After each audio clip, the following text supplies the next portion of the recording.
बिस्मिल्लाहिर्रहमानिर्रहीम।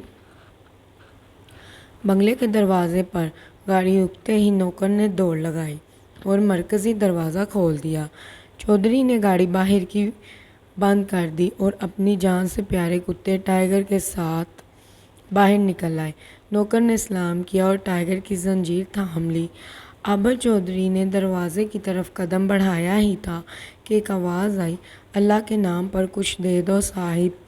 चौधरी ने एक नज़र इस लागर से बूढ़े फ़कीर पर डाली और जेब से कुछ पैसे निकाल कर इस हथेली पर रख दिए।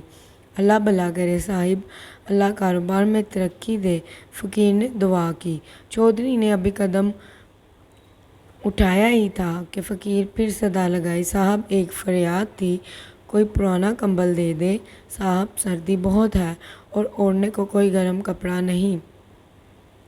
फ़कीर की ये बात सुनकर चौधरी के चेहरे पर खतगी नुमाया हुई। जो देना था दे दिया, ज़्यादा मुँह खोल और दफ़ा हो जा। इसने जवाब दिया, अल्लाह आपको बहुत देगा। फ़कीर ने फिर फरियाद की, लेकिन चौधरी इसकी बात सुने बगैर अंदर चला गया। फ़कीर के कदम मायूसी से लौट गए।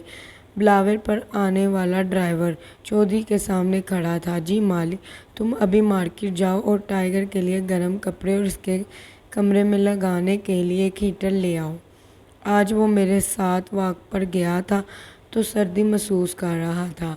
ये कहकर इसने इसको 5,000 रुपये का नोट दिया और अच्छा साहब कहता हुआ चला गया। चौधरी एक मशहूर सनतकार था। लाहौर में इसकी 2 फ्लोर मिलें थीं। 2 भाइयों में से एक सरबराह इक़्तिदार जमायत की तरफ से रुकन कौमी असम्बली और स्टील का मशहूर बिजनेसमैन भी था। एक रोज़ चौधरी घर के लान में बैठा अपनी बंदूक चेक कर रहा था। पास ही टाइगर खेल रहा था। बंदूक लोडेड थी। अचानक टाइगर दबने से गोली चल गई और पास खेलते टाइगर को ठंड कर गई। चौधरी की तो गोया जान ही निकल गई। इसने चीखते हुए मुलाजिम को बुलाया और टाइगर को लेकर अस्पताल पहुंचा, लेकिन वो मर चुका था। टाइगर के मरने की खबर आबा चौधरी के हल्का अहबाब में जंगल की आग की तरह फैल गई। चंद ही लम्हों में घर पर अफसोस करने वालों का तांबा बंध गया था। यहाँ तक कि जब भाई को असम्बली इजलास के दौरान इस हादसे की खबर मिली तो वो इजलास दूरा छोड़कर लाहौर चला आया। एयरपोर्ट से वो सीधा आबा चौधरी के बंगले पर पहुंचा। जो ही गाड़ी से बाहर निकला, बदबू का एक तेज़ बमका इसके नाक से टकराया। ये इतनी बदबू कहाँ से आ रही है? इसने ड्राइवर से पूछा।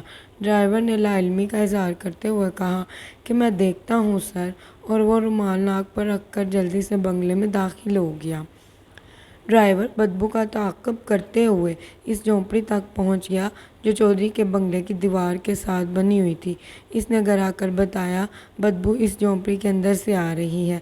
एक आदमी मरा पड़ा है, बूढ़ा सा कोई फ़कीर है। बदबू से लगता है काफ़ी दिनों से मरा पड़ा है। और सर, कोई कपड़ा नहीं है इसके बदन पर, लगता है सर्दी से मर गया बेचारा। यहाँ पर मुझे हज़रत बाबा बुल्ले शाह का शेर याद आ गया। फरमाते हैं कि रब्बा तेरियां तू ही ओ जाने की कड़िया बनाई, बंदे रात नू भुखे सौंदे ते कुत्ते खान मलाई। मज़ीद हमारी वीडियोज़ के लिए चैनल को सब्सक्राइब करें।